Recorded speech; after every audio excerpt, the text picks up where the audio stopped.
This is the award-winning Brooklyn College News, covering New York City and your neighborhood. A shooting shakes a Brooklyn neighborhood and children worry. A Brooklyn startup finds that coffee and tea add up to smart business. Day laborers and the immigration bill. Will it change their lives? All that and more coming up. Welcome to Brooklyn College News. I'm Susanna Rojas. And I'm Charles Baldini. If you live in Brooklyn, you know that gun violence is a frightening reality in some neighborhoods.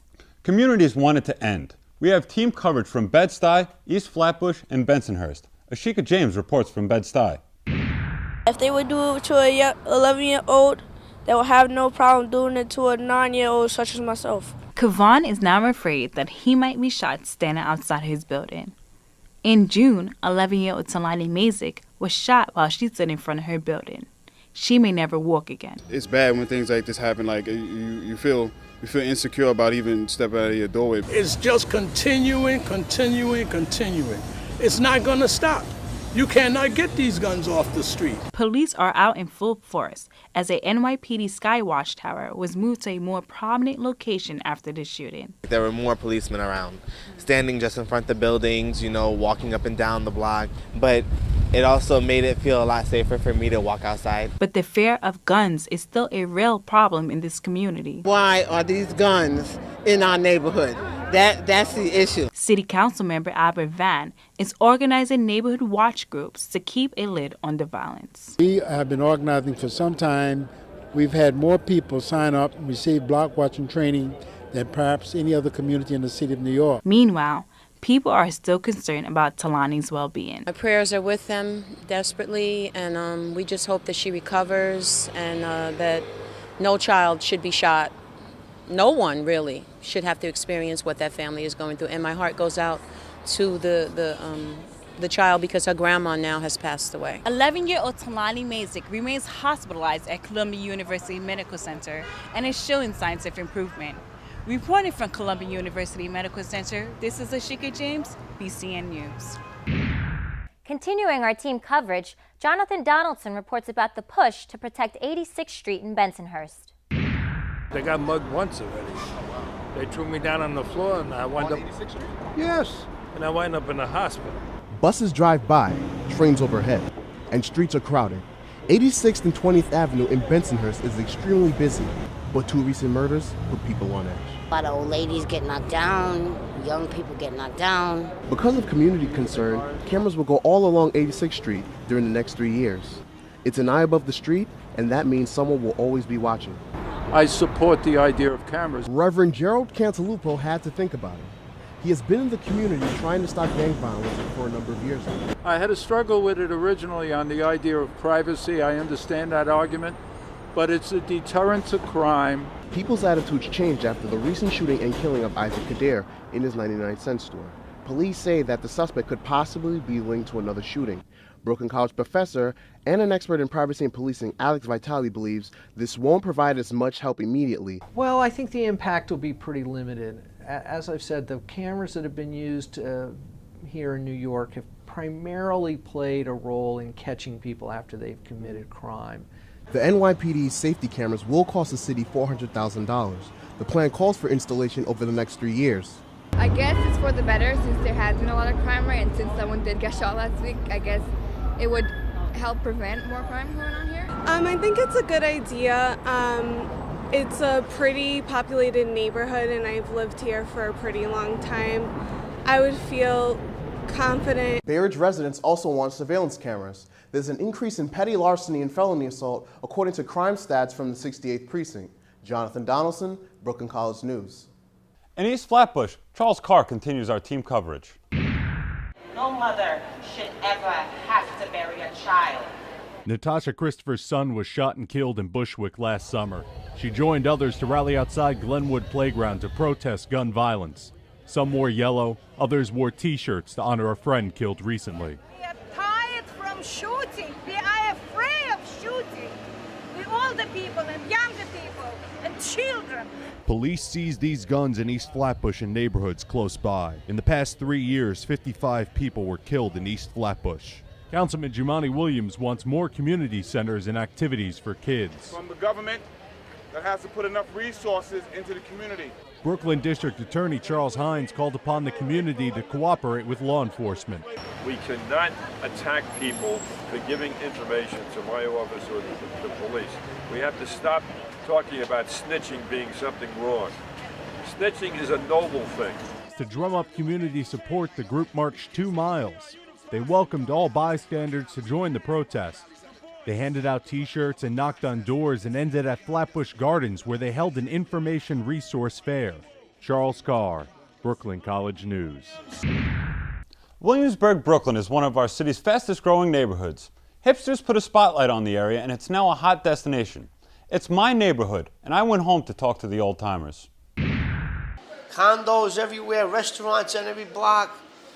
Every place you go now, there's something new. Even on the corner here, they just built a new restaurant right on the corner. Sal's seen it all. He serves a cappuccino in his San Marco pizzeria. The restaurant served up pies to the neighborhood since his father opened in the 50s. It's always good. Change is always good. And the old Italian neighborhood of Williamsburg certainly has changed. Hipsters moved in and high-rises went up. Now there's million-dollar homes and restaurants, and you sit right, there's the ferry that takes you right into Manhattan. The smell of pasta vazul fills Joanne Nunziata's kitchen. Her recipe stays the same, but that can't be said for Williamsburg. So it really changed, I feel, for the better. Joanne, Sal, and their families are among those who stayed in Williamsburg. Italians emigrated here in the 1950s, but fewer and fewer remain. Growing up, everyone's been here 30, 40, 50 years. You knew everyone on the block. And now it's basically high and by. Artists moved into Williamsburg in the early 90s. Hipsters and real estate developers followed, and the high-rises went up. The financial meltdown in 2008 stopped the growth for a while. Assemblyman Joe Lenthal is a local guy who's seen it all. And money wasn't available for borrowers, as well as construction loans wasn't available for people who wanted to develop the land. That's changed now. With the improved economy, you see new buildings go up throughout the neighborhood. And you can see that this year there's probably an explosion of development that you hadn't seen since 2007 or 2008. Many from the old guard did not like the changes and moved away. But those who remain support the change. It's a trendy neighborhood, up and coming. It's a lot of fun, exciting, especially for the younger generation. There's a bonus for the longtime Williamsburg residents. While they get to enjoy the restaurants and the nightlife, they also benefit from the dramatic rise in property values, and they're not complaining. There's a lot more. Stay with us. 9/11 Memorial attracts people from around the world, and we're there too. Big Apple eats and we take a bite. We're in the kitchen of a hot Brooklyn restaurant.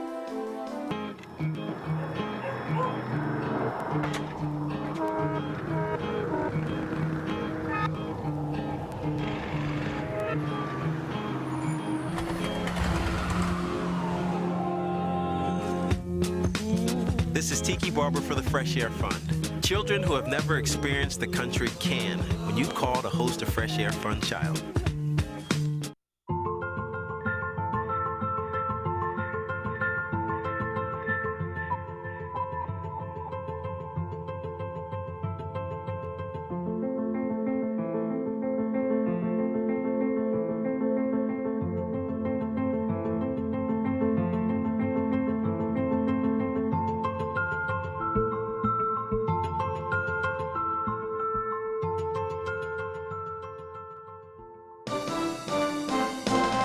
Welcome back.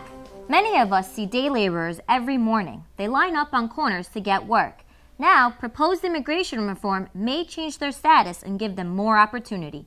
Karen Mendoza reports. The man in the striped shirt is Juan de Leon. He stands on the corner of 18th and Coney Island Avenue every morning and can make $100 to $150 a day if he gets picked for a job. The problem I've had is the lack of money. That's Juan, getting into a car for a job.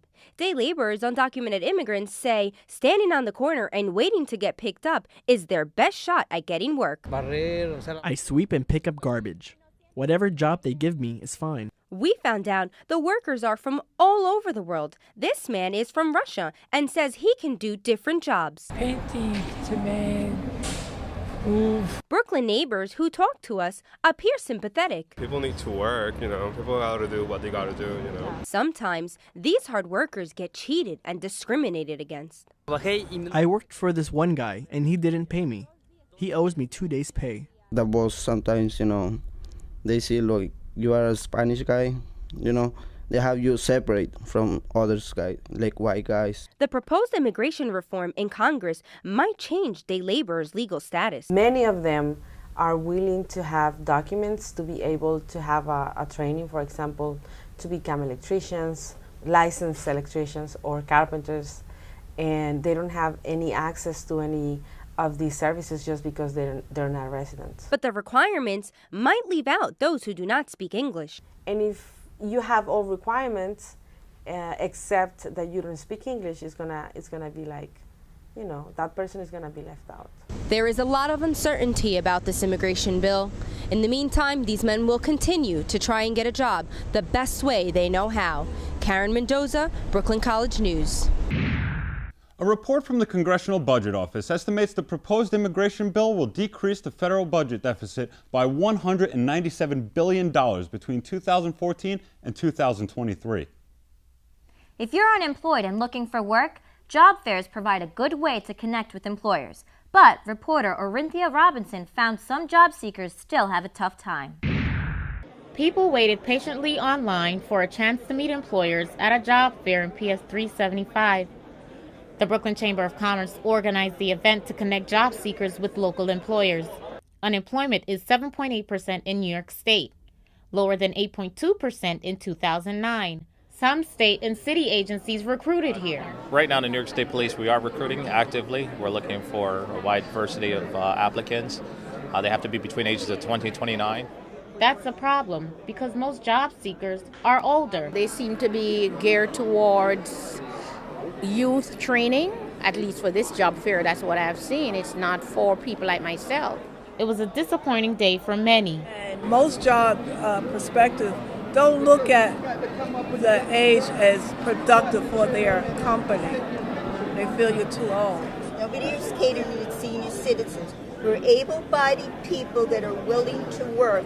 Just give us a chance. AARP, the organization that helps people 50 and older, says they're trying. We're here to assist persons 55 years and older in seeking verified employment.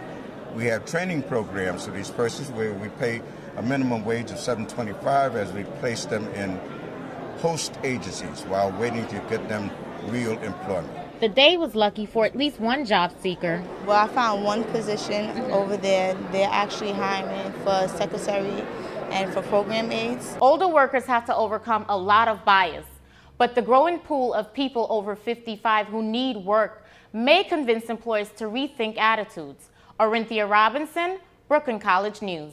Brooklyn's LGBT community celebrates with a pride march after a string of biased attacks. Russell Midori reports. Bright colors, dancing, and cheerfulness were all on display for Brooklyn's 17th annual Pride Parade in Park Slope. Happy Pride! Paraders waved rainbow flags, posed proudly for photos, and celebrated with friends. I'm a lesbian, I'm proud, I love my people, and I'm here to celebrate. Groups marched by displaying their banners and a sense of solidarity. Borough President Marty Markowitz said Brooklyn Pride is an example for the nation. And it's really, I think, a message for America, particularly areas that are contemplating the legalization of same-sex marriages. The recent murder in the West Village made this event even more important for those who attended to celebrate the LGBT community's pride. Mark Carson was shot dead last month, allegedly by an anti-gay gunman. In light of this tragedy, mayoral candidate Bill de Blasio said citizens and leaders need to fight for further progress toward equality. We have to make sure we stomp out bias everywhere in the city. Any attack is intolerable, and we have to stand up to it. Although crimes against homosexuals in New York are up 70% from last year, paraders didn't let the pain of prejudice dampen their pride. It's good to know that, everybody comes out to show that, it doesn't matter, what happens in the society, that we still can go out and just have a good time together. Reporting from Park Slope, Brooklyn, I'm Russell Midori. Thousands visit the 9/11 Memorial every day. Ashley Ramsey went to find out what the memorial means to them. It's a really good thing to pay homage to the people who lost their lives, the people who tried to save others' lives and ended up losing their own. Derek Johnson tours the 9/11 Memorial with his boys club. He showed them what happened here. Finding out that they weren't even born at the time that this took place, it made me want to share some piece of history with them. 8 million visitors, some from all around the world, visited the 9/11 Memorial since it opened in 2011. It's heart-wrenching. 2 enormous reflecting pools memorialize the 2,983 people killed here when terrorists flew planes into the Twin Towers. Remembering it, you're telling people this is what we are. We're going to stand up to everybody. We're going to tell them that this hasn't defeated us, this has made us stronger. Anthony Guido, Memorial spokesman, says Michael Arad's design reflects the lives that were lost. His design is centered around these 2 reflective pools set in the footprints of the North and the South Towers as they fell on 9/11. Most importantly, the 3,000 names themselves are rung in bronze around each of the 2 pools here at the site. It's so emotional, seeing the names and just knowing it's just what these people went through. The 9/11 Memorial is not fully complete, but the museum will open its doors in September 2013. Ashley Ramsey, Brooklyn College News. Coney Islanders are still recovering after Hurricane Sandy. Residents are rebuilding their homes and businesses as they try to get back to normal. Nandi Barker reports. Walk on the boardwalk at Coney Island, and things seem okay, but not far away, it's a different story. Well, you can start with what's here, you know. No, this is the bedroom, downstairs bedroom. Dexter is using insurance money to repair his house. He and his family live upstairs. Well, we have the upstairs bathroom, so we're okay. Dexter thinks it will take 2 more months to renovate his house. In nearby Seagate, some weren't that lucky. Well, actually, behind me, there was a house, which I saw wrecked. There is better news here at the Footprints Cafe. We had actually 5 feet of water. The restaurant reopened in January, and advertising helps to attract customers. Well, lots of new faces because at the moment we have an 11-week advertisement running on Channel 12, which we never did before.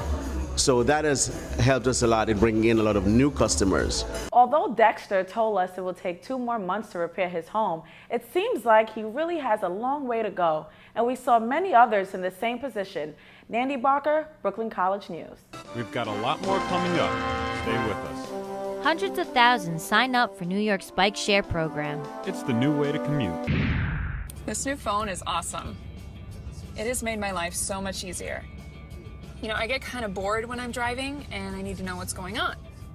So now, with this huge screen, a keyboard, and a ton of apps, I can get a text and write back right away, no problem. It's like I barely even have to look at it.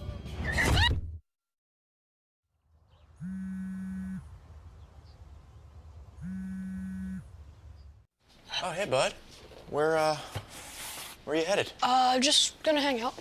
With Gary and Todd? Yeah? I've been meaning to ask you, is there any drinking going on in this crowd? No. If any of your buddies ever pressure you to take a drink, just tell them you promised your dad you wouldn't. I'd do anything to keep you safe. Okay, I will. I hope this is working. I promise. Love you too, Dad. They really do hear you. For tips on what to say, visit underagedrinking.samhsa.gov. Welcome back. New York Mets held their annual summer blood drive at Citi Field, and Jonathan Donaldson went to see what was going on.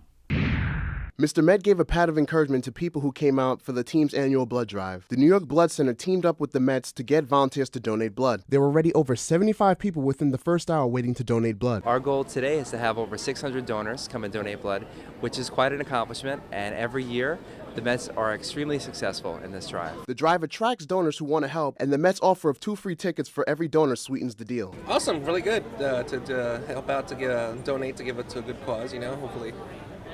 Free tickets don't hurt. Oh yeah, I'm not gonna lie, this is a perk, but it was awesome. Organizers count on events like this to provide blood for hospitals. And this is the biggest event for the New York Blood Center in the local area. I also donated. Although it hurt, I hope it will be used to save a life. And Mr. Met raised the day a success. Thank you. Thank you. All right, ready, Mr. Met? Okay. How do you feel about the blood drive today? Big things? How do you feel about your Mets, though? Mr. Met is not so happy about the team's performance. Unfortunately, the blood drive fell just a little short of its goal. Jonathan Donaldson, Brooklyn College News. The new champion of the Scripps National Spelling Bee, Arvind Mahankali, was honored at City Hall. Tanisha Sweet has the story. Only in America. At a City Hall news conference, Mayor Bloomberg saluted National Spelling Bee winner, 13-year-old Arvind Mahankali. Only in New York City could a child of Indian immigrants who speaks Spanish and Telugu win the competition for spelling a Yiddish word. Arvind spelled the Yiddish word Conato. Apparently, there are 3 other ways to spell it. Arvind spelled it the dictionary way. Spelling by Merriam-Webster's Third New International Dictionary is K-N-A-I-D-E-L. There are some arguments by Yiddish experts, but arguments won't steal Arvind's thunder. No. S-T-U-Y. At the mayor's request, he spelled Stuyvesant, the name of the high school he plans to attend in the fall. And for them both, Katz's Deli provided chicken soup with Conatos, mostly known as matzo balls. 3 portions for the 3 times that Arvind competed in the championship. His little brother isn't sure he'll follow in Arvind's footsteps. Maybe I could lead another path of my own. In that school, Arvind received royal treatment. It turned out they'd actually baked the cake for me, and they gave me a card, and they created a little crown out of paper. As for his mom, she's proud that he kept going until he won. This knowledge will really stay with him, so learning all these words will really help him in anything he's going to take. Arvind plans to pursue a career in physics and is already dreaming of going to MIT. It'll be fun to see how his career develops. Tanisha Sweet, Brooklyn College News. Forget all those complaints about the city's bike share program. It's a huge success. Sharina Nadura checks it out. It's 8 o'clock in the morning, and people riding shared bikes through the Flatiron District head to work. It's perfect with the city bike because I want to get in shape again, and it's a perfect way to go to work. Citibank funded the bike share program, and the bikers we saw seem extra cautious but also happy. Riders can choose from 6,000 bicycles at 330 stations in Manhattan and Brooklyn. First, you find a station, unlock the bike, and ride away. You return it to any station. A 24-hour pass is $9.95. 7 days, $25.95, and $95 for annual membership. It's the first time I used it, actually. It's kind of cool. You know, instead of walking or taking the subway, it's a neat alternative. But we saw people struggle to get the bikes out of the racks or put the bikes back. It didn't work. Locking station didn't work. The cart didn't work. One day, kiosks in Williamsburg and another in Herald Square didn't work at all. It still got some kinks. It took me a while to return the bike till it clicked and it was returned. Despite all the glitches, people want to ride the bikes. More and more riders sign up every day. And City Bike is so successful that it looks like it will expand to include neighborhoods in Queens and more in Brooklyn. Charina Nadura, Brooklyn College News. The Big Apple is a hot spot for small businesses. There are more than 2 million in New York City. I discovered a standout new business in Carroll Gardens. You can get a steaming cappuccino or a glass of tea at the new spot in Carroll Gardens. I was with my family having dinner. I was drinking tea. The waiter came by and actually put coffee in my tea by mistake, and then that's how Tiffy came about. David and his brother Minoskar opened Tiffy in March. David saved for 10 years and then researched. So I started traveling. I started going to workshops for coffee and tea, conventions, seminars. Even traveled to Colombia to a few farms with my mother. So it was just intense research. His brother studied how to build a business. Learning how to produce quality and how to get your orders right and know who you want to work with. This business, any business, is like building relationships. They chose Carroll Gardens because there is nothing like it. When I found this place, I saw the potential, the growth. And they got help from the New York City Mayor's Office of Small Business Solutions. They just basically were able to get permits filed quickly, inspections done sooner, and eventually get the health department here to sign me off. The customers give Tiffy a thumbs up. So many teas, so many coffees, and they know exactly what they're doing. And the customer service. And I'm very interested in tea and coffee, and he does it scientifically. The Office of Small Business Solutions offers a range of services. You can find out all about them by going to nyc.gov/nycbusiness. Now we throw it on over to Taylor Baker with sports. Taylor? Thanks, Charles. The Jets and Patriots rivalry heats up. With Tim Tebow now a New England Patriot, former head coach Rex Ryan wonders how the Patriots will use Tebow. Maybe a little sarcastically, he says if the Patriots want to replace Tom Brady with Tim Tebow, that's fine. Coach Bill Belichick was asked how he will use Tim Tebow. Quote, "I don't know. We'll see. He's a talented guy. He's smart. He works hard. He can do a lot of things." Talk of big change for Major League Baseball. Some want the National League to use the designated hitter system. That means a pitcher won't get to bat. Change could come after Commissioner Bud Selig retires in 2014. Taylor Baker, Brooklyn College News. Thanks, Taylor. Russell Midori went fishing for a recipe in Brooklyn. He found it right in Park Slope at Bonnie's Grill. Here's Russell with the Big Apple Eats. Plenty of recipes have come and gone from the Bonnie's menu over the last 15 years, but one dish is so popular it has been there since day one. The catfish burger is my favorite thing about Bonnie's. Most customers come to this 50s-style diner for their authentic buffalo wings and juicy grilled hamburgers. But the catfish burger holds its own. It became their signature dish because it fits the restaurant's theme so well. But we like to go hot and spicy here, and we like comfort food. So those are the two things that the catfish burger has. There's sauteed jalapeno in there to give it a little bit of kick. And it's a comfort food, works well with our French fries, and you eat it with your fingers and just enjoy. They start by laying out fresh catfish fillets. The prep cook seasons them with a pepper spice rub and a pinch of kosher salt. Then they bake the seasoned fillets and use that time to get the other flavors cooking. While that's resting, we saute some pepper, onion, jalapeno, and cumin together. After about 25 minutes, the fillets finish baking and the herbs finish sautéing. Now it's time to mix things up. The sautéed onions and spices go into a large bowl and cool off. We'll mix them all together with some egg and breadcrumb. And they combine the catfish fillets to make a thick mix. Crumble it all up. When they shape it into patties, the flavorful fish and bold spices become just as workable as a regular hamburger. When the cooks have the patties on the line, they pan sauté them with butter. At the same time, the line cooks grill sliced tomatoes. Finally, they serve it with lettuce and Bonnie's own garlic mayo. The end result has all the rich flavor of a catfish. It has a hearty jalapeno kick, and it still eats like a burger. New York is home to all kinds of food from all over the world. But Brooklyn's the one place where you can get the catfish burger. Want to try out Bonnie's Grill for yourself? It's on 5th Avenue in Park Slope near Garfield Place. Reporting on this first installment of Big Apple Eats, I'm Russell Midori. Eat well, New York. That's it for us. Thanks for watching. I'm Susanna Rojas. And I'm Charles Baldini. We'll see you next time.